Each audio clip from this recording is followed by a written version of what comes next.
ठीक है, डाइल्यूशन हम लोगों ने कवर कर लिया। अब बेटा हम लोग बेसिकली कवर करेंगे डिफरेंट कंसंट्रेशन टर्म्स के बीच में रिलेशन।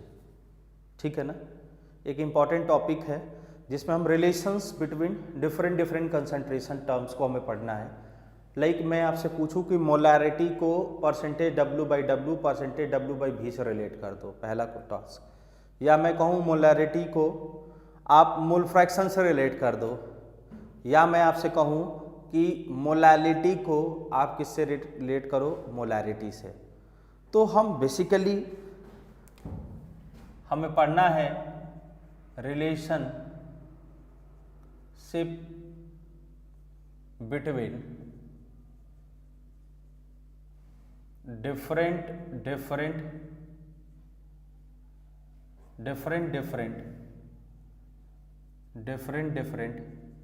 concentration terms।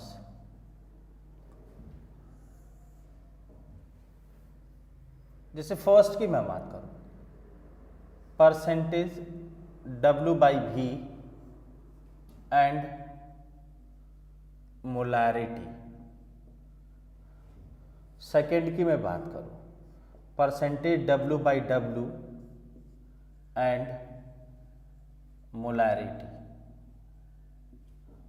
थर्ड की मैं बात करूं तो मोलैरिटी एंड मोलैलिटी।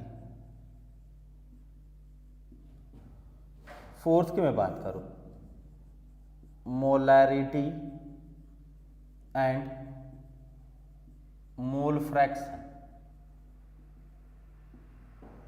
फिफ्थ की मैं बात करूं मोलैलिटी एंड मोल फ्रैक्शन। ध्यान से लिखोगे, देखोगे बोर्ड की तरफ। मैंने आपके लिए बहुत सारा कंसेप्ट मैंने क्लियर किया। हमने परसेंटेज W/V वर्सेस मोलैरिटी दोनों का रिलेशन, परसेंटेज W/W का मोलैरिटी के साथ रिलेशन, मोलैरिटी का मोलैलिटी के साथ रिलेशन, मोलैरिटी का मोल फ्रैक्शन के साथ रिलेशन एंड मोलैलिटी का मोल फ्रैक्शन के साथ रिलेशन। इतने टर्म्स को हम रिलेट करने जा रहे हैं। हमारे लिए कुछ कंसंट्रेशन टर्म्स अभी बचे हैं, लाइक पार्ट्स पर मिलियन, नॉर्मेलिटी, स्ट्रेंथ। बात समझ में आ रही है कि नहीं आ रही? ये कुछ टर्म्स हमारे लिए भी बचे हुए, उनको मैं अलग से कवर करूंगा। पहले आज की क्लास में हम लोग इसको फिनिश करते हैं। जैसे मैं मोलैरिटी की बात करूं तो मोलैरिटी कैपिटल M होता है WT divided by MWT into 1000 divided by VmL। Okay, और मैं परसेंटेज W बाई अगर मैं V की बात करूं तो इसको बोलते हैं W या वेट अपान वॉल्यूम इंटू 100। अगर मैं क्या करूं, मोलैरिटीज को बनाना है तो पहले 1000 लाने के लिए 10 से यहाँ मल्टीप्लाई कर दें, तो 10 से इधर भी मल्टीप्लाई करो बेटा, अन्याय नहीं होना चाहिए। एक मोलैरिटी मॉलिक्यूलर वेट यहाँ दिख रहा है तो मॉलिक्यूलर वेट से यहाँ डिवाइड करो, तो सेम यहाँ भी मॉलिक्यूलर वेट से डिवाइड कर दो। तो ये पूरा टर्म आपको क्या बनेगा, आप देखिए ये weight into 1000 divided by V, ठीक है, इन ml, और यहाँ पे मॉलिक्यूलर वेट आ गया कि नहीं आ गया। तो ये जो टर्म है ये तो मोलैरिटी बन गया ना, ये पूरा क्या बन गया, इसके बराबर हो गया, मीन्स मोलैरिटी बन गया। तो हमें यहाँ से रिजल्ट क्या मिला, इसका molarity is equal to 10 into percentage W/V divided by MWT। MWT molar mass of substance, MWT molar mass of solute. मैंने लिख दिया भाई, कंफ्यूजन नहीं होनी चाहिए आप लोगों को, ठीक है। पहला हो गया, देख लोगे सभी लोग बोर्ड की तरफ। फर्स्ट हमने कवर किया ना, देख लो। ठीक है। अब मैं अगर सेकेंड की तरफ चलूँ तो सेकेंड में आपको क्या दिख रहा है? सेकेंड में मुझे पता है कि percentage W/V basically percentage W/W into D होता है, डेंसिटी। डी यहाँ पे डेंसिटी है, पता ही है, ये पहले हम रिलेशन बता चुके हैं। तो यहाँ से डायरेक्ट हम लिखे तो मोलरिटी, इसको परसेंटेज W/V की जगह हम ये लिख सकते हैं percentage W/W into D into 10 divided by molar मास। ये इसका रिलेशन है, ये इसका रिलेशन है। सभी लोग ध्यान से देखोगे बोर्ड की तरफ।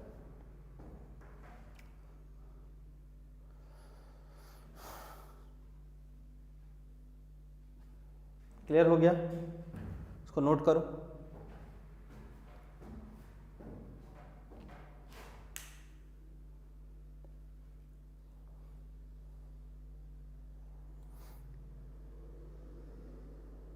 नेक्स्ट की तरफ अगर हम बढ़े, नेक्स्ट हमें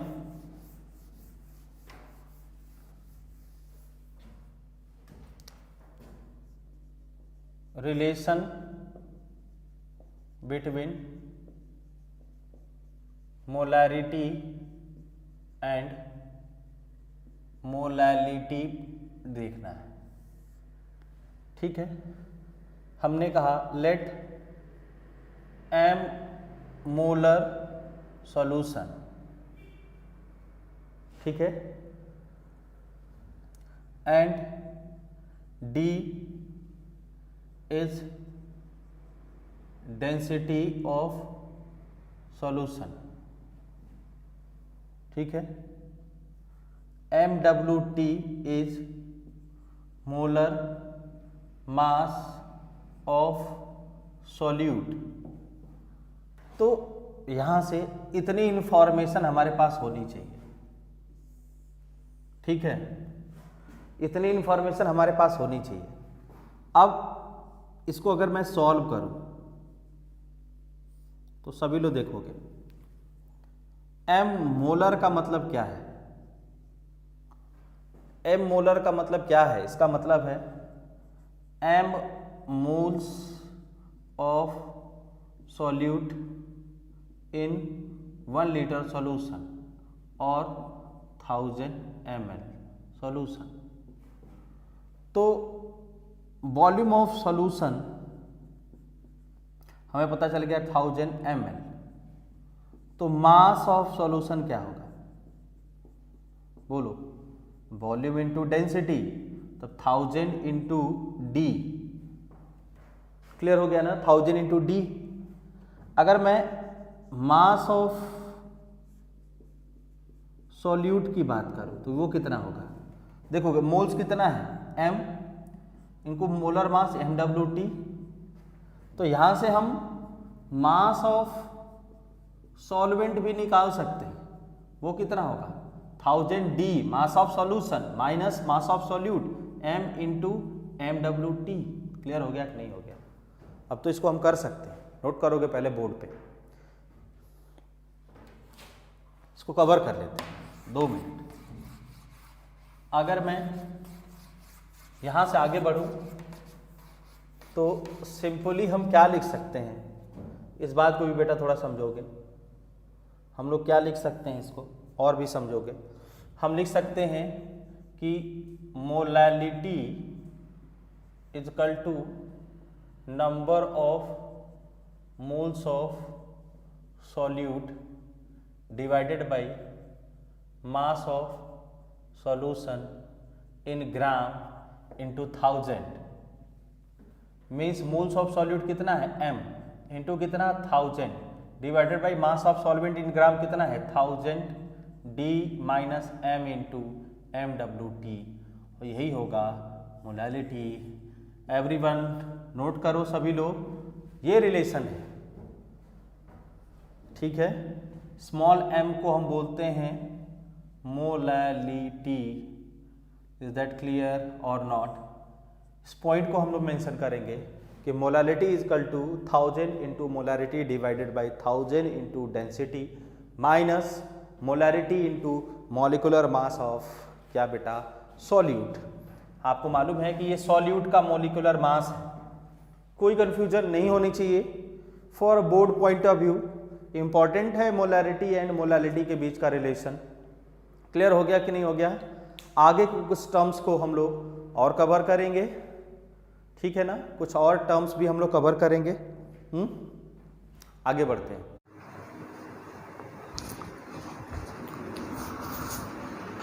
नेक्स्ट टॉपिक की अगर हम बात करें तो बेसिकली हमारा टॉपिक है जिसमें हम मोलैरिटी और मोल फ्रैक्शन के बीच में रिलेशनशिप की बात करेंगे। तो मैं अगर आपसे पूछूं कि कैसे हम निकाल सकते हैं मोलैरिटी और मोल फ्रैक्शन के बीच में रिलेशन, थोड़ा ध्यान से आप देखोगे, मैंने कहा कि let Na is moles of A that is solvent, ठीक है, Nb is moles of B जो कि सॉल्यूट है। क्लियर हो गया कि नहीं हो गया? And Ma is molar mass of A, Mb is molar mass of B and density of solution is D। तो मैं आपसे पूछूं कि मास ऑफ सॉल्यूशन क्या होगा? मास ऑफ सॉल्यूशन ये होगा मास of solute plus mass of solvent के बराबर होगा, है ना। मास ऑफ सॉल्यूट क्या होगा? देखोगे मोल्स Nb इंटू Mb, ठीक है, plus Na moles of A into Ma। Clear हो गया कि नहीं हो गया? ये सॉल्यूशन का क्या हुआ? मास हुआ। क्लियर हुआ? अब आपको मैं पूछूं कि वॉल्यूम क्या होगा? वॉल्यूम ऑफ सॉल्यूशन की मैं बात करूं तो ये क्या होगा? वॉल्यूम ऑफ सॉल्यूशन होता है, देखो भाई वॉल्यूम क्या होगा, आप देखो ना, यहाँ पे मास अपान डेंसिटी हम कह सकते हैं ना, बोलिए, ये होगा मास कितना है, Nb into Mb plus Na into Ma divided by density क्या है, D, और ये इसका क्या होगा, वॉल्यूम होगा। अगर मैं आपसे पूछूं कि मोलैरिटी क्या होता है, मोलैरिटी है क्या? मोलैरिटी की मैं बात करूँ तो इसको लिखोगे moles of solute, moles of solute upon volume of solution in ml into 1000।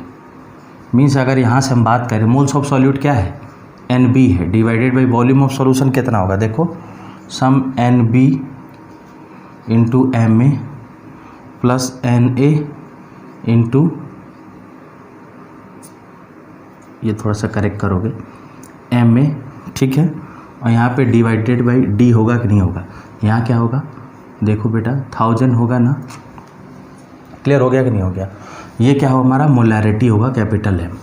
अब यहाँ से मोलैरिटी की मैं बात करूँ तो D को ऊपर ले जाओ तो Nb अपान Nb into Mb plus Na into Ma, ठीक है, ये टर्म होगा इंटू 1000 इंटू D होगा। क्लियर हो गया कि नहीं हो गया? अब अगर हम इसकी बात करें, मैंने आपसे कहा कि इस इक्वेशन में Na प्लस Nb से न्यूमरेटर एंड डिनोमिनेटर बोथ को हम डिवाइड कर दें, ठीक है। अगर Na से न्यूमरेटर और डिनोमिनेटर दोनों को डिवाइड कर दें, ये बनेगा Nb अपान Na प्लस Nb, ठीक है, into 1000 into D divided by ये पूरा टर्म क्या बन जाएगा, सम Nb अपान Na प्लस Nb इंटू क्या बेटा Mb होगा कि नहीं होगा, बोलो, ये पूरा टर्म प्लस ये वाला टर्म क्या बनेगा, Na बोलो डिवाइडेड बाई क्या बनेगा बेटा, N1 Na प्लस NB। अब तुमको दिख रहा होगा ये मूल फ्रैक्शन हो गया, ये मूल फ्रैक्शन हो गया, ये मूल फ्रैक्शन हो गया। पहले इतना बोर्ड पे नोट करो, सभी लोग नोट करिए एक तरफ से, इस टर्म्स को नोट कर लो।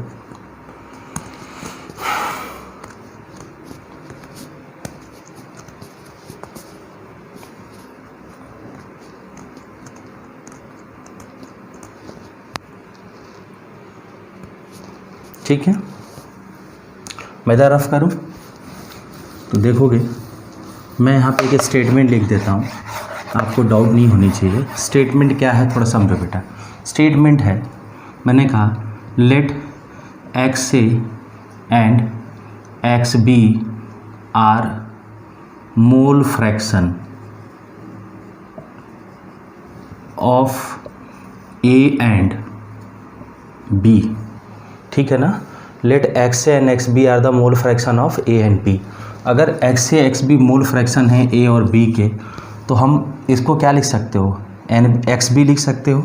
मतलब मोलैरिटी इज इक्वल टू, ये पूरा टर्म तो एक्स बी बन गया, X B into 1000 into D divided by ये क्या होगा, X B N B upon N A plus N B, X B into क्या बेटा एम बी प्लस ये क्या होगा, X A into M A. ये हमारा फार्मूला है, देखो बड़ा ध्यान से, ये हमारा फाइनल रिजल्ट है। देख लीजिए सभी लोग,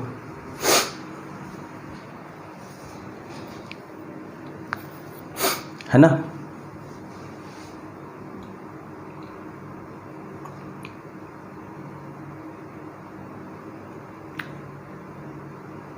बोलो बेटा, ये क्लियर हुआ?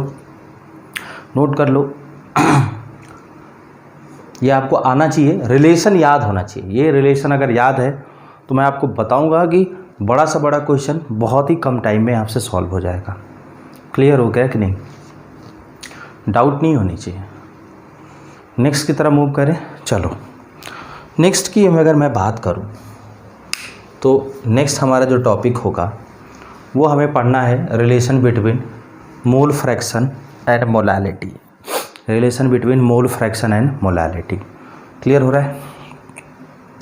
उसको मैं नोट कर रहा हूँ यहाँ पे, इसको रफ करते हैं हम लोग। ठीक है, देखो अगर हम बात करें तो हमें अब डिस्कस करना है बेसिकली, मैं आपसे बता देता हूँ, हमें अब डिस्कस करना है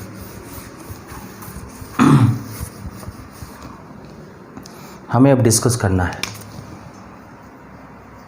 रिलेशन बिटवीन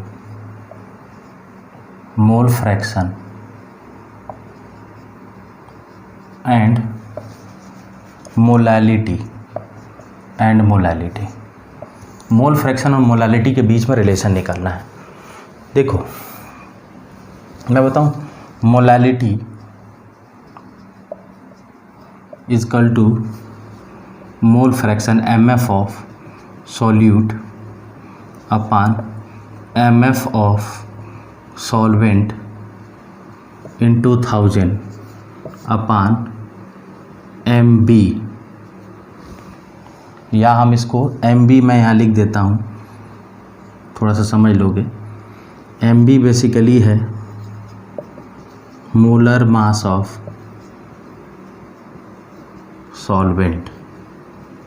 समझ में आ रहा है कि नहीं आ रहा है? ये हमारा क्वेश्चन है। क्लियर हो गया कि नहीं हो गया? आपको पता होना चाहिए कि मोल फ्रैक्शन और मोलैलिटी के बीच का यही रिलेशन होता है। क्लियर हो गया? सभी लोग नोट करोगे, इसको नोट करो।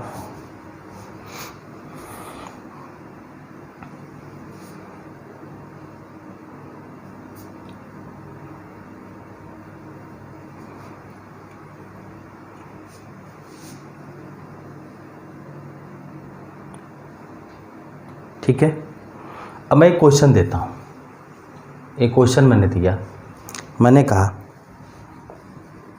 80 ग्राम MgO मैग्नीशियम ऑक्साइड बोलते हैं, dissolve in 300 ml of solution if density of resulting solution is 1.2 gram per ml, then calculate first, मैंने पूछा है percentage W/W, second percentage W/V, third mole fraction of solute and solvent, second third fourth molarity, fifth molality. In questions को आपको करना है, ठीक है। ये क्वेश्चन है जिसको आपको डिस्कस करना है ना। देख लीजिए सभी लोग, अटेम्प्ट करोगे सभी लोग। आपको मैंने 1 मिनट का टाइम दिया है, इस क्वेश्चन को अटेम्प्ट करो। 1 मिनट का टाइम है आपके पास।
ठीक है, चलो सॉल्व करते हैं इसको। मैं आपसे पूछूं कि वेट ऑफ सॉल्यूशन क्या होगा। ये होगा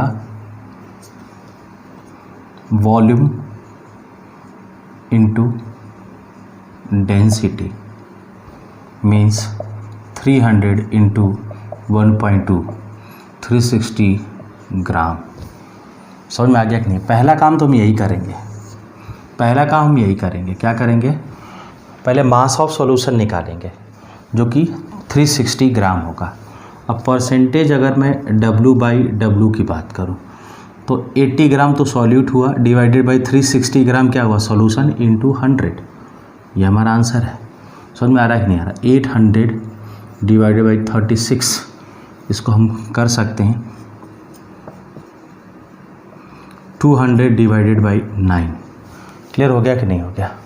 अब अगर हम परसेंटेज, पहला क्वेश्चन हो गया, दूसरे की बात करें, परसेंटेज W/ अगर मैं V की बात करूं तो W/V क्या होगा, देखोगे W/V हम निकाल सकते हैं 80 divided by volume of solution 300 into 100 करके निकाल सकते हैं।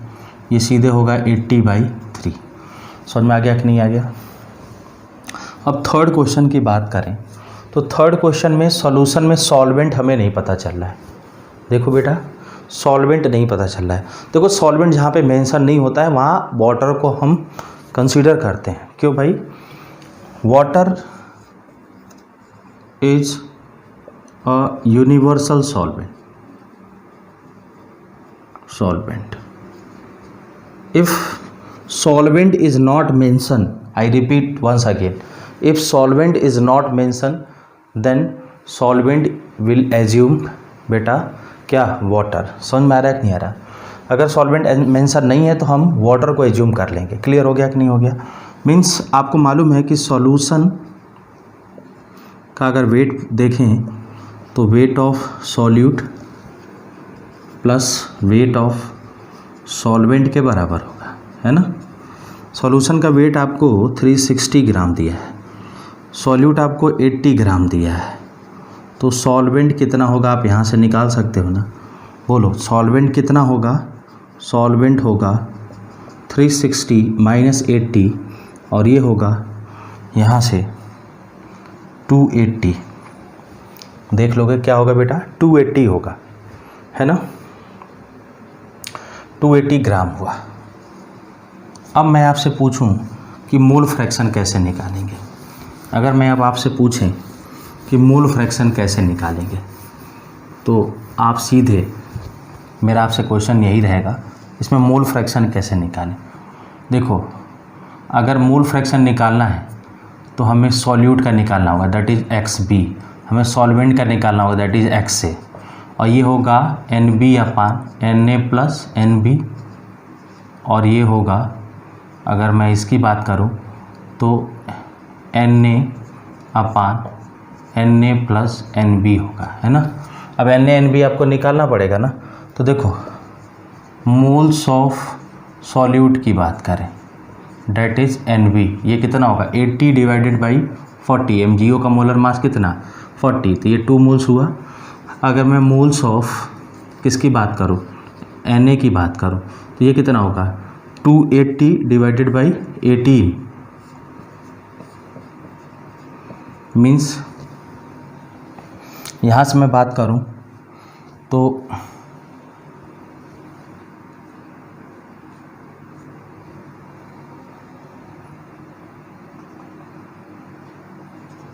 15.3 आएगा। क्लियर हो गया कि नहीं हो गया। तो अब XB निकालो, ये क्या होगा 2 डिवाइडेड बाई 15.3 प्लस 2, एक्स से कितना होगा 15.3 डिवाइडेड बाई 15.3 प्लस 2, ये हमारा आंसर हो गया। क्लियर हो गया। 3 पार्ट इसके सॉल्व हो गए भाई, 3 पार्ट को हमने सॉल्व कर लिया। नोट करो सभी लोग, क्वेश्चंस को नोट करो।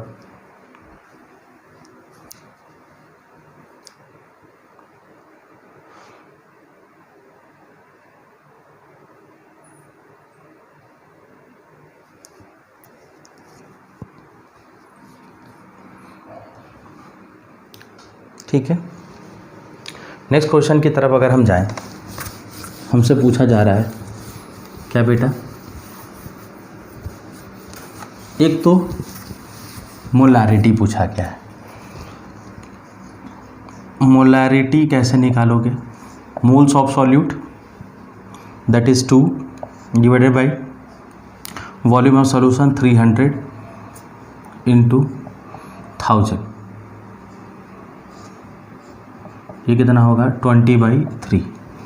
अगर मैं मोलालिटी की बात करूं तो moles of solute that is 2 divided by mass of solvent कितना 280 इंटू कितना 1000। बस समझ में आ रही कि नहीं आ रही, बोलिए। क्लियर हो गया। ये होगा 50/7। मतलब हम लोगों ने 4th और 5th क्वेश्चन को भी सॉल्व कर लिया। नोट करिए सभी लोग इसको।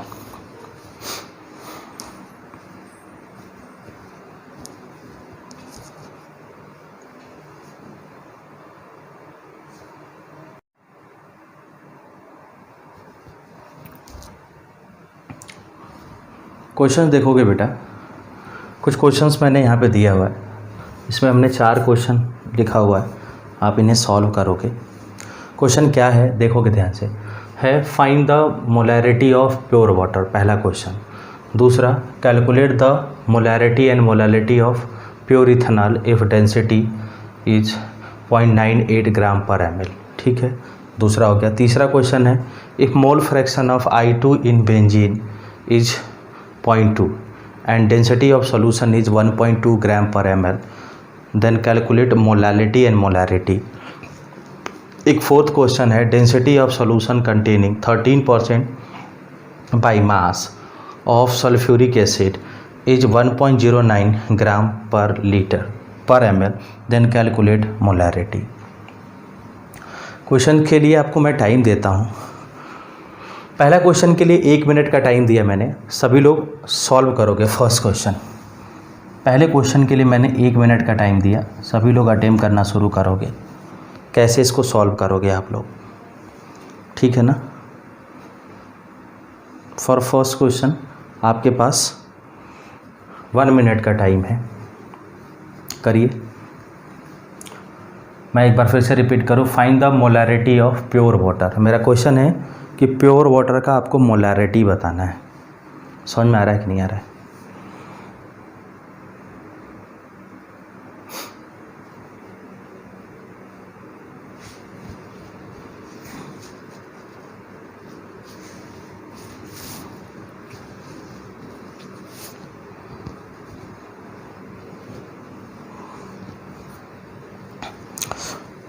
कर लिया? बोलो भाई, कर लिया आप लोगों ने इस क्वेश्चन को? देखो, हमने पूछा है मोलैरिटी ऑफ प्योर वाटर, तो कैसे करोगे? कोई इन्फॉर्मेशन नहीं दिया है ना, तो सीधे हम इस यूज कर लेते हैं। डेंसिटी की मैं बात करूँ तो क्या होगा, 1 ग्राम पर ml होता है ना प्योर वाटर का। बोलो, डेंसिटी को ही यूज कर लेते हैं। जहाँ पे कोई इन्फॉर्मेशन हमें नहीं दिया होता है तो हम डेंसिटी को ही यूज करते हैं। क्लियर हो रहा है? अब इसमें कैसे करोगे इसको, जैसे मैं आपसे पूछूं कि डेंसिटी आपको दिया है, तो इसका मतलब क्या है? इसका मतलब है 1 gram water in 1 ml। Clear हो गया कि नहीं हो गया? तो अगर मैं आपसे पूछूं कि अगर 1 लीटर हमने सॉल्यूशन लिया है प्योर वाटर का, तो इसका मास कितना होगा? मास ऑफ सॉल्यूशन क्या होगा? देखो भाई, डेंसिटी 1 ग्राम पर ml इंटू वॉल्यूम कितना, 1000 ml। ये कितना, 1000 ग्राम हुआ कि नहीं हुआ? अगर मैं यहाँ से मोल्स ऑफ वाटर की बात करूँ तो कितना होगा? ये होगा 8000 डिवाइडेड बाई स्मॉलर मास कितना, 18, ये बैठता है 55.5। क्लियर हो गया कि नहीं हो? मोल्स ऑफ वाटर हमने निकाल दिया। मैं फिर से रिपीट करता हूँ, डेंसिटी को बेस बना के हमने इस क्वेश्चन को सॉल्व किया। मोलैरिटी क्या होता है? Number of moles of solute present in 1 litre of solution. तो हम 1 लीटर सॉल्यूशन को एज्यूम कर लेते हैं। 1 लीटर सॉल्यूशन एज्यूम करोगे तो 1000 ml होगा। 1000 ml अगर मिल गया तो मास ऑफ सॉल्यूशन मिला बना सकते हैं, जो कि प्योर वाटर से बनना है तो उसमें वाटर ही होगा। तो मास ऑफ सॉल्यूशन आपको कितना मिला? 1000 ग्राम मिला। यहाँ से मोल्स ऑफ वाटर हमने निकाल लिया कितना, 55.5। तो मोलैरिटी कितना होगा? मोलैरिटी होगा, देखोगे अगर मोलैरिटी यहाँ पे देखोगे तो ये होगा number of moles of solute that is 55.5 and volume of solution 1 litre ले रखा है, मीन्स यहाँ से आएगा 55.5 मोलर। क्लियर हो गया कि नहीं होगा? ये बड़ा इम्पॉर्टेंट है। ये इम्पॉर्टेंट इसलिए है क्योंकि इसको हम आयनिक में भी यूज करते हैं। समझ में आ गया कि नहीं आ गया? आयनिक में हम इसको यूज करते हैं, ठीक है। दूसरा क्वेश्चन सेम ही है, आप इसमें भी बेस वही बना सकते हो ना। देखो सेम ही है ना, देख लो दूसरे वाले क्वेश्चन को सभी लोग देखोगे, सेम क्वेश्चन है। इसमें डेंसिटी एज्यूम कर लिया था, इसमें भी हम क्या करेंगे, सेम ही काम करेंगे। क्लियर हो रहा है कि नहीं हो रहा है? दूसरा वाला क्वेश्चन में डेंसिटी हमने दिया है, वाटर का भी डेंसिटी हमें नोन था, लेकिन यहाँ पे प्योर इथेनॉल को हमने डेंसिटी आपको दे दिया है। तो फर्स्ट दीज 2 क्वेश्चंस दोनों सेम कंसेप्ट पे बेस है, इसलिए दूसरे क्वेश्चन को मैं डिस्कस नहीं करूँगा। दूसरा क्वेश्चन आप खुद से सॉल्व करोगे। अगर किसी को डाउट होता है तो मुझसे पूछेंगे भाई। क्लियर हो गया कि नहीं हो गया? इस वाले क्वेश्चन को नोट करोगे। नेक्स्ट थर्ड क्वेश्चन है। थर्ड क्वेश्चन के लिए मैंने आपको पूरे 1.5 मिनट का टाइम दिया। इस 1.5 मिनट में आपको थर्ड क्वेश्चन को अटेम्प्ट करना होगा। क्लियर हो रहा है? चलिए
चलो भाई सॉल्व करते हैं।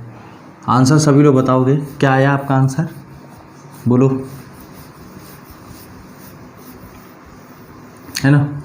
क्वेश्चन नंबर थर्ड की अगर मैं बात करूँ तो हमने पूछा है mole fraction of I2 in benzene.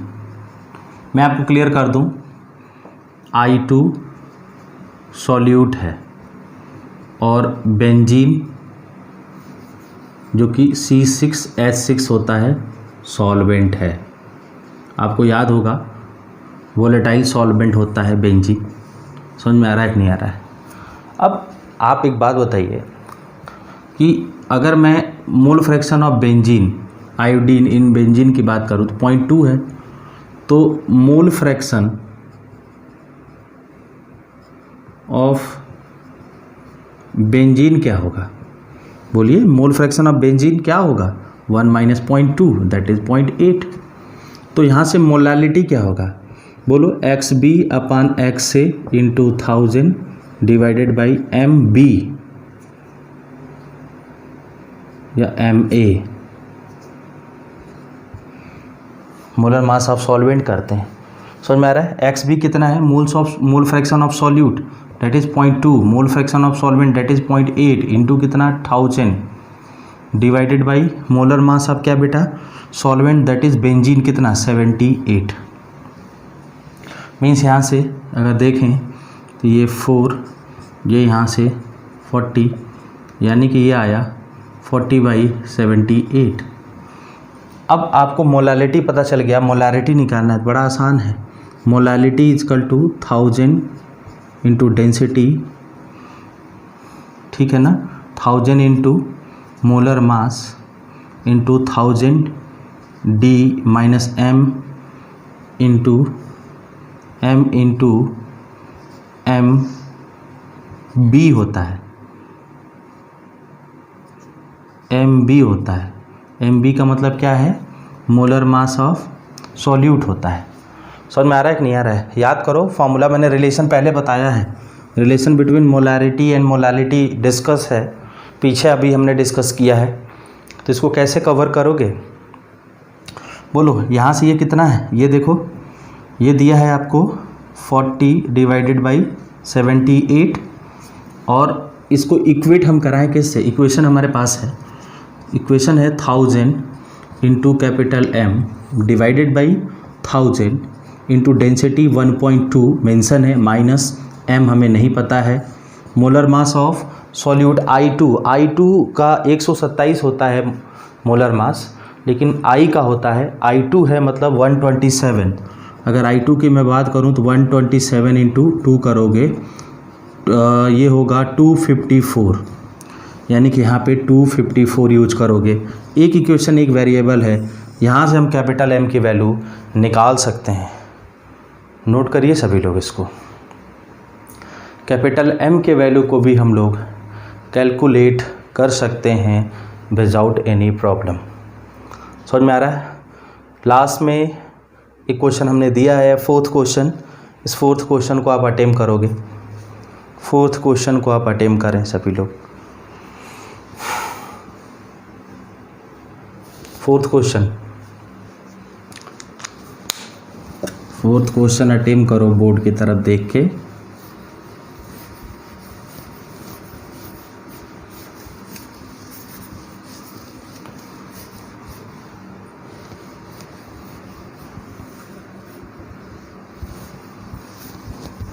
Fourth question क्या कह रहा है, डेंसिटी ऑफ सॉल्यूशन कंटेनिंग, देखो परसेंटेज W/W कितना है 13, ठीक है, और डेंसिटी दिया है 1.09। आपसे मोलारिटी पूछ रहा है, आसान तो है। Molarity is equal to percentage W/W into 10 into D divided by molar mass. सीधे रिलेशन यूज करो ना बेटा, सीधे रिलेशन यूज करो, ख़त्म हो गया क्वेश्चन। 2 लाइन में क्वेश्चन हो गया। क्वेश्चन नंबर 4 के लिए ट्रिक मैंने यूज कर लिया, रिलेशन यूज किया है। ये रिलेशन है मोलारिटी का, मैं आपको रिमाइंड करा दूं, मोलारिटी विथ परसेंटेज W/V ये 10 डिवाइडेड बाई MWT होता है, ये एक रिलेशन होता है, एक ऊपर वाला रिलेशन होता है। ऊपर वाले में मोलैरिटी हमें निकालना है, परसेंटेज W/W 13 दिया है, 10 इंटू डेंसिटी आपको 1.09 दिया है, divided by molar mass, H2SO4 का मोलर मास 90 होता है, 98। यहाँ से मोलैरिटी आ गया। कोई दिक्कत बोलो बेटा, कोई डाउट नहीं है ना? देख लो बेटा इस क्वेश्चन को, कोई डाउट नहीं होनी चाहिए, ठीक है। कुछ हम लोग जेई के क्वेश्चंस करते हैं, पहले नोट करो। 2019 के जेई के हम क्वेश्चंस को डिस्कस करते हैं, पहले इसको नोट कर लो सभी लोग।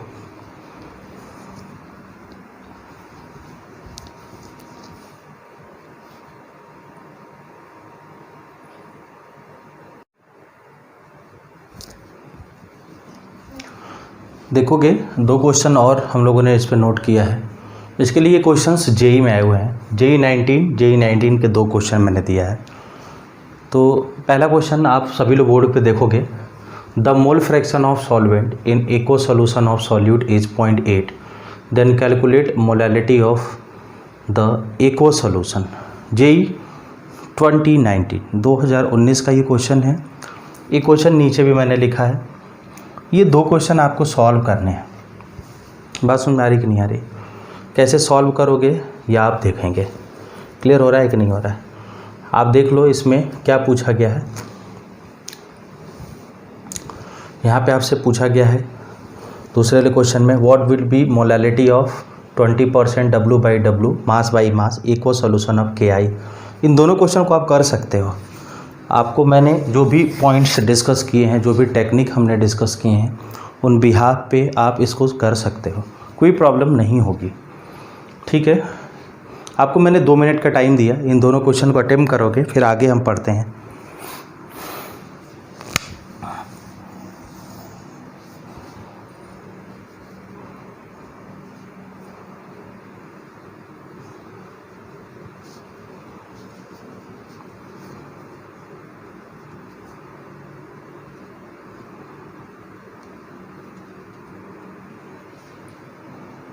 ठीक है बेटा, कैसे करोगे इसको? पहला क्वेश्चन देखो, मोल फ्रैक्शन ऑफ सॉल्वेंट, यानी कि mole fraction of solvent given है, वो कितना है? Mole fraction of solvent in aqueous solution is 0.8। 0.8 दिया है ना? अगर ये 0.8 दिया है आपको, तो मैं आपसे पूछूं कि मोल फ्रैक्शन ऑफ सॉल्यूट क्या होगा? वो होगा 0.2। अब आपसे पूछ रहा है क्या? मोलैलिटी। सीधे फॉर्मूला लगाओ, molality will equal to mole fraction of solute, MF of solute upon MF of solvent into 1000 divided by molar mass of क्या बेटा? सॉल्वेंट। यही तो होता है। मोल फ्रैक्शन ऑफ सॉल्यूट कितना है? देखो, मोल fraction of solute 0.2 divided by 0.8 into 1000 divided by molar mass of solvent. Solvent क्या है इसमें? एक्वस कह रहा है ना? देख लो, अगर एक्वस कह रहा है तो सॉल्वेंट हमेशा इसमें क्या होगा? वाटर। मतलब 18, ये 4, ठीक है, ये 25। बोलो भाई, देखोगे 250। और यहाँ से अगर 250 डिवाइडेड बाई 18 करें तो यहाँ से हम निकाल सकते हैं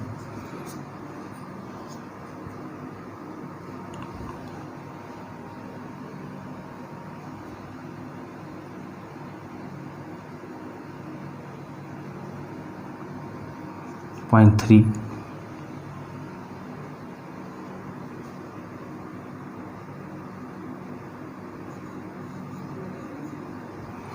13.8 आएगा इसको सॉल्व करोगे तो, ठीक है।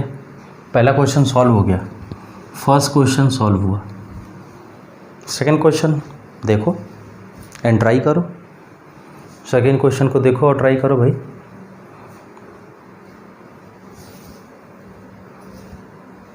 अगर हम सेकेंड क्वेश्चन की बात करें, ऐसे देखोगे सेकेंड क्वेश्चन की अगर हम बात करें तो सेकेंड क्वेश्चन को कैसे करना है, आप थोड़ा सा मेरी बात समझोगे, सुनो ध्यान से।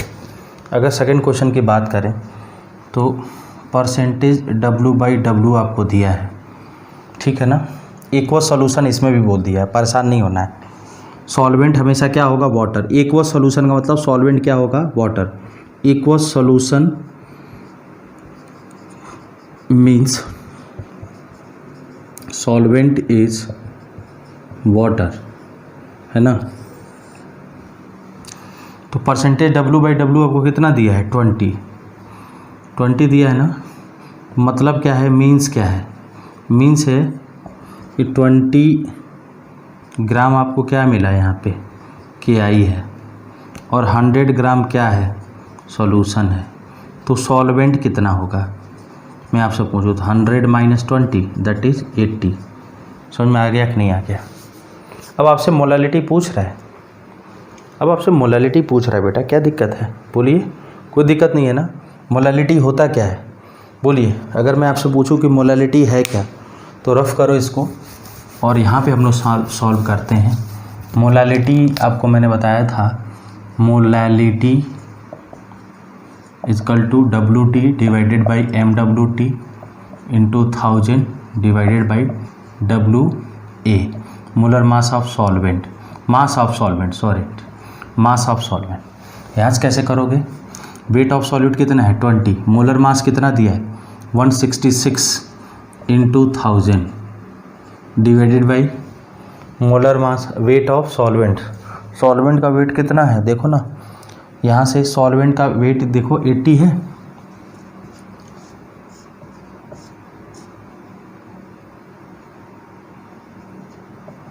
(250 डिवाइडेड बाई 166), ये हमारा क्या होगा, मोलालिटी होगा। मोलालिटी को स्मॉल m से रिप्रेजेंट करते हैं ना, ये हमारा आंसर हुआ। नोट करिए इसको, आगे हम लोग बढ़ा जाए, ठीक है ना।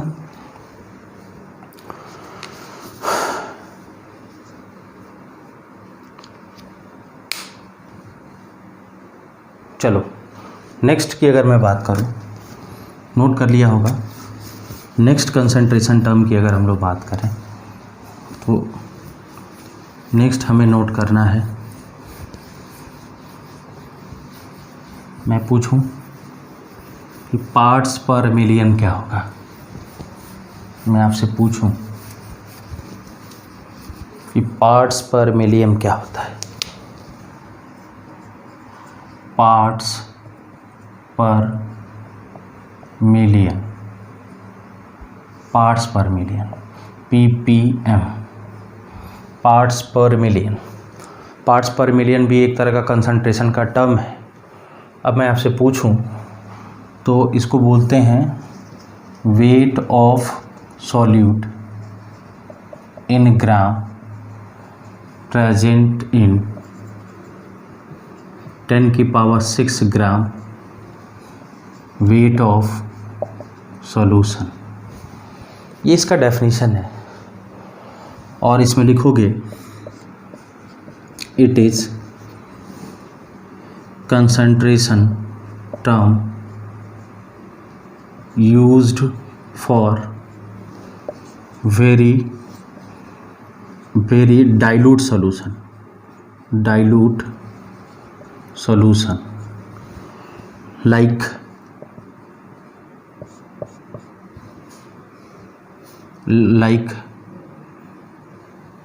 hardness of water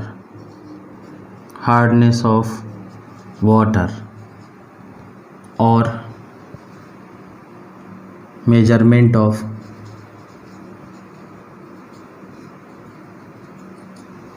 atmospheric pollution. समझ में आ रहा है कि नहीं आ रहा है।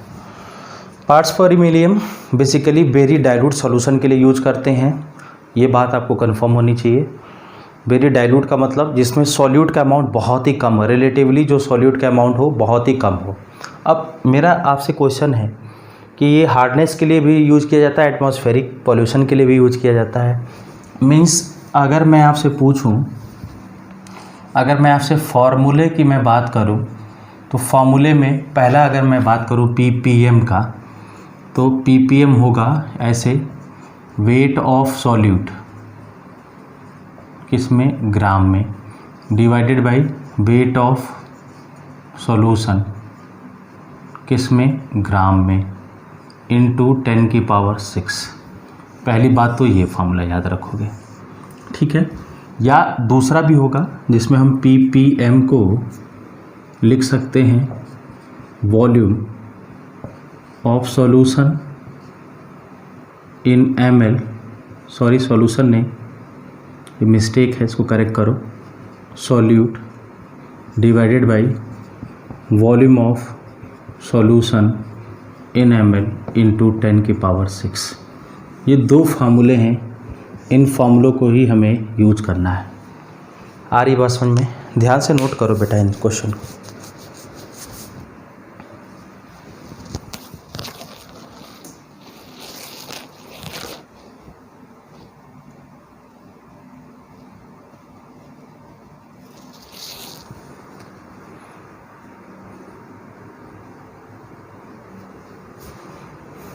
नोट करो, वेट ऑफ सॉल्यूट को हमने इस तरह से लिखा है ppm। बात सुन में आ रही कि नहीं आ रही?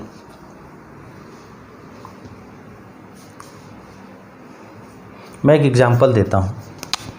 मैंने एग्जांपल कहा 25 ppm, ठीक है। 25 ppm का मतलब क्या होगा, मैं आपसे पूछूं? इसका मतलब होगा 25 gram of solute in 10⁶ gram solution. बात सुन में आ रही कि नहीं आ रही? 25 ppm का मतलब क्या होगा कि ये basically 25 gram of solute in 10⁶ gram of solution, इसका मतलब यही होता है, पार्ट्स पर मिलियन। क्लियर हो गया कि नहीं हो गया? बोलो बेटा, क्लियर हुआ कि नहीं हुआ? आगे बढ़े। अब मैं आपसे कुछ क्वेश्चंस दूँ, क्वेश्चंस की बात करेंगे हम लोग। क्वेश्चन क्या होगा, जैसे मैं कहूँ 1 litre of sea water weight, अगर मैं कहूँ 1 लीटर ऑफ, ऐसे लिखोगे 1 लीटर ऑफ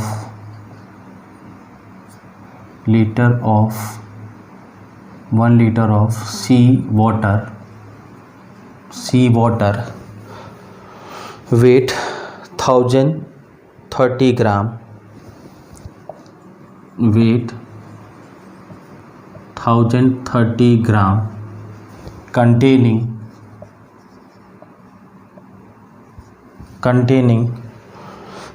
6 into 10 की पावर -3 ग्राम, 6 into 10 की power -3 gram of dissolved O2, then calculate concentration of O2 in ppm। ये हमारा क्वेश्चन है, समझ में आ गया ना? क्वेश्चन देख लो सभी लोग। क्वेश्चन है 1 litre of sea water weight 1030 gram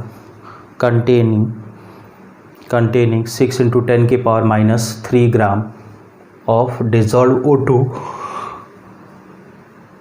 then calculate concentration of O2 in ppm।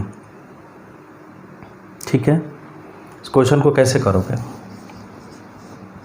अगर क्वेश्चन की मैं बात करूं तो सीधे आप ऐसे कर सकते हो, ppm क्या होगा, 6 into 10 की पावर -3 डिवाइडेड बाई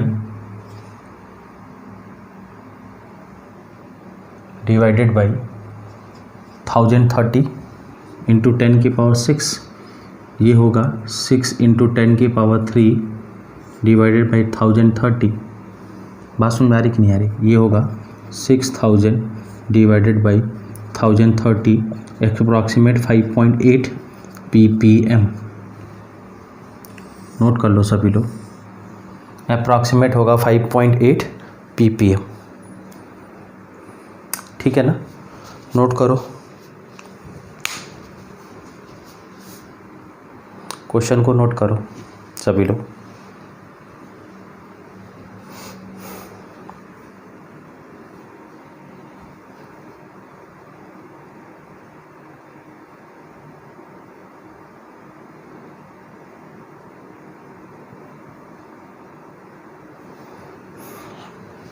ठीक है, एक क्वेश्चन और हम लोग लिख लेते हैं। क्वेश्चन है कि if 25 gram Na2SO4 present in 1 kg of water sample, then calculate the concentration in term of ppm। मैं आपको बताऊं, ये एम्स का क्वेश्चन है, 2010 में पूछा गया है। देखोगे ये एम्स 2010 का क्वेश्चन है, जिसमें क्वेश्चन मैंने दे दिया। यहाँ पे एक डेटा मिस है, 10³ kg ऑफ वाटर सैंपल। ठीक है ना, एम्स 2010 का क्वेश्चन है। अटेम्प्ट करो सभी लोग इस क्वेश्चन को भी, इस क्वेश्चन को आप अटेम्प्ट करिए, है ना।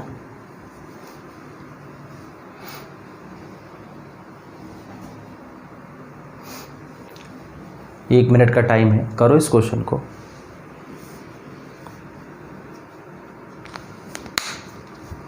वन मिनट का टाइम है आपके पास।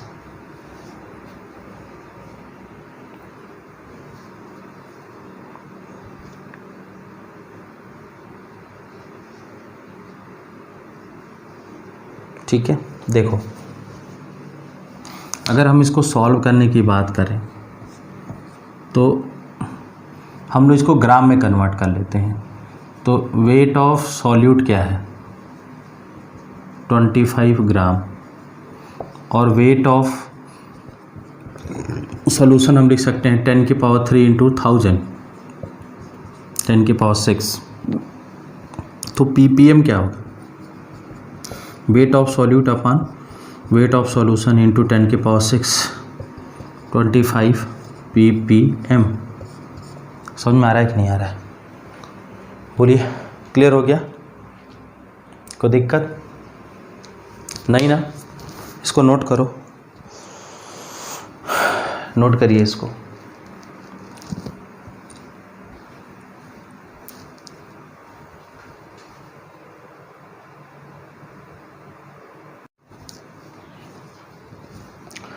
नेक्स्ट कंसंट्रेशन टर्म की अगर मैं बात करूं तो आप नोट करेंगे, नेक्स्ट हमारा जो कंसंट्रेशन टर्म है वो है फॉर्मेलिटी।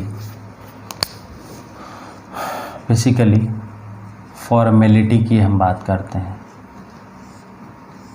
फॉर्मेलिटी बेसिकली एक तरह का कंसंट्रेशन टर्म ही है, जिसको हम डिफाइन करते हैं, नोट करोगे, to define a number of formula units of solute present in 1 liter of solution is called formality। समझ में आ रहा है कि नहीं आ रहा है। बेसिकली जो आयनिक कंपाउंड्स हैं या किसी सॉल्वेंट में डालने में कोई सब्सटेंस अपने आप में कोई चेंजमेंट कर रहा है, डाइमराइज हो रहा है या पॉलीमराइज हो रहा है या ट्राइमराइज हो रहा है, कुछ इस तरह के केसेस बनने लगते हैं, तो वहाँ हम फॉर्मेलिटी यूज करते हैं। अगर मैं फॉर्मेलिटी F की बात करूँ तो ये होता है वेट अपान फार्मूला मास, MF बोलते हैं फार्मूला मास, MF यहाँ मैंने लिख दिया formula mass into 1000 divided by volume इन क्या बेटा ml। बात समझ में आ रही कि नहीं आ रही? Formality is equal to weight of solute upon formula mass of solute into 1000 divided by 100, 1000 divided by क्या बेटा V in ml। Number of formula unit of solute present in 1 litre of solution is called formality.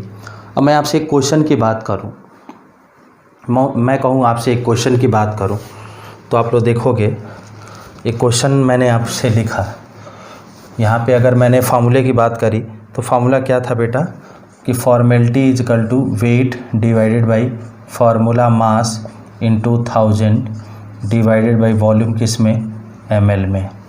ये हमारा क्या है, इसका formula हो गया। अब फॉर्मेलिटी का फार्मूला आप लोगों के सामने इस तरह से मैंने लिख दिया। मैं कहूँ एक क्वेश्चन मैं आपसे डिस्कस करूँ, क्वेश्चन क्या है सब लोग देखोगे।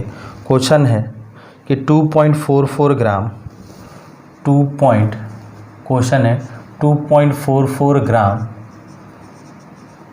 Benzoic acid dissolve in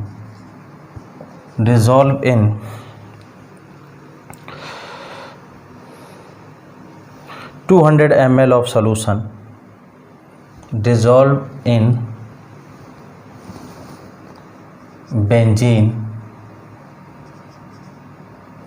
to form 200 ml of solution, then calculate the formality of solution। Question सभी लोग देख लोगे। हमने क्वेश्चन क्या दिया है, हमने क्वेश्चन दिया है 2.44 gram of benzoic acid dissolve in benzene to form 200 ml of solution, then calculate the formality of the solution. Question सब देखोगे ध्यान से। बेसिकली अगर हम बात करें तो इस क्वेश्चन को कैसे करोगे भाई, क्या आपका थीम होगा, इसको ध्यान से देखेंगे। मैं आपसे अगर पूछूं तो 2.44 gram benzoic acid dissolve in benzene to form 200 ml of solution, then calculate the formality of solution. अगर मैं फॉर्मेलिटी की बात करूं तो ये होता है wait divided by formula mass into 1000 divided by V in ml। Basically जो फार्मूला मास होगा वो 2 इंटू मॉलिकुलर मास होगा के बराबर होगा, 2 इंटू मॉलिकुलर मास के बराबर होगा। क्यों भाई?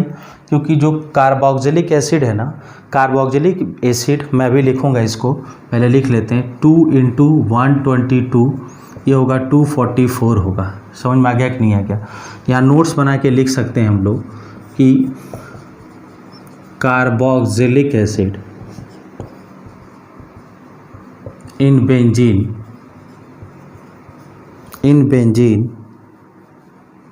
Form dimer. समझ में आ रहा है कि नहीं आ रहा है? क्या लिखना है? Carboxylic acid in benzene form dimer.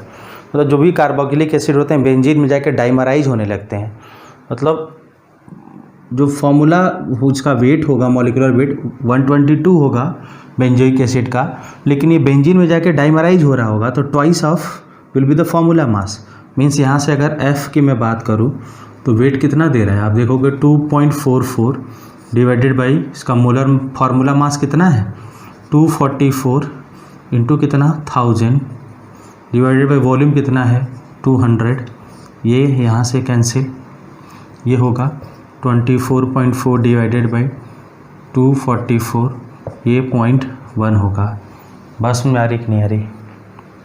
0.1 होगा। फॉर्मेलिटी कितना होगा 0.1 फॉर्मल बोलते हैं। बात समझ में आ रही कि नहीं आ रही? यानी कि 0.1 formula unit of solute present in 1 litre of solution. Clear हो गया? डाउट तो नहीं है कोई? मैं फिर से आपसे क्लियर कर देता हूँ कि बेसिकली फॉर्मेलिटी कहीं पे आयोनाइज हो रहा होगा कोई सब्सटेंस, किसी सब्सटेंस में जाके वहाँ पे यूज होता है, या एक ये भी केस है जहाँ डाइमराइजेशन वगैरह केस हो रहा होगा। बस समझ में आ रही कि नहीं आ रही? तो उस तरह के केसेस के लिए हम यूज करते हैं फार्मूला यूनिट मॉलिक्यूलर मास में दोनों में बहुत अंतर होता है। इस वाले केस में देखा होगा formula mass 2 into molecular weight हो रहा होगा। क्यों? क्योंकि एक नोट्स मैंने लिखा है, इस नोट पे बहुत ध्यान दोगे तुम लोग। आपसे अगर कोई क्वेश्चन पूछा जाना होगा तो ये एक तो मैं बताऊं एनसीईआरटी में नहीं है, एनसीईआरटी में नहीं है, ये जेई में पूछा जा सकता है। बात समझ में आ रही कि नहीं आ रही? क्लियर हो गया? नोट करो सभी लोग कॉपी पे।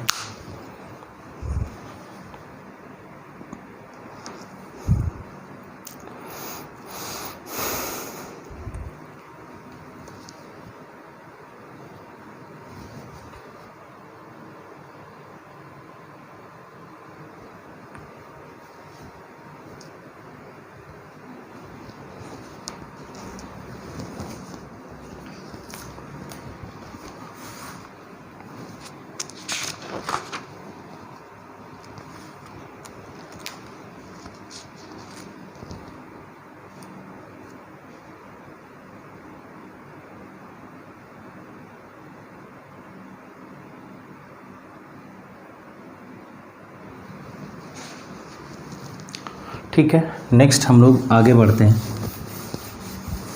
एक छोटी सी इन्फॉर्मेशन मैं आपसे और शेयर कर देता हूँ इसी में। क्या इन्फॉर्मेशन है? इन्फॉर्मेशन है कि डीमल क्या होता है। डीमल भी एक तरह का कंसंट्रेशन यूनिट है। मैं आपसे पूछूं, डीमल को डी से रिप्रेजेंट किया जाता है, ठीक है? लिखोगे डीमल is also a concentration unit which is defined for molar concentration at 0 degree centigrade. मतलब डीमल एक तरह का कंसंट्रेशन यूनिट है। समझ में आ रहा है कि नहीं आ रहा है? डीमल भी क्या है? एक कंसंट्रेशन यूनिट है जो कि डिफाइंड होता है किसके लिए? जो कि डिफाइंड होता है किसके लिए बेटा? 0 डिग्री सेंटीग्रेड पे। मतलब डीमल एक तरह का कंसंट्रेशन यूनिट है जो कि डिफाइन होगा किसके लिए? आप देखोगे 0 डिग्री सेंटीग्रेड के लिए। और मोलर कंसंट्रेशन है, या हम कह सकते हैं इसको कि molarity at 0 degree centigrade, 0 degree centigrade is called क्या बेटा? डीमल। बात समझ में आ रही कि नहीं आ रही? इसी को बोलते हैं डीमल बोलते हैं। जैसे मैं एक एग्जांपल दूं, मैं कहूं कि 0.4 डी सॉल्यूशन है हमारे पास।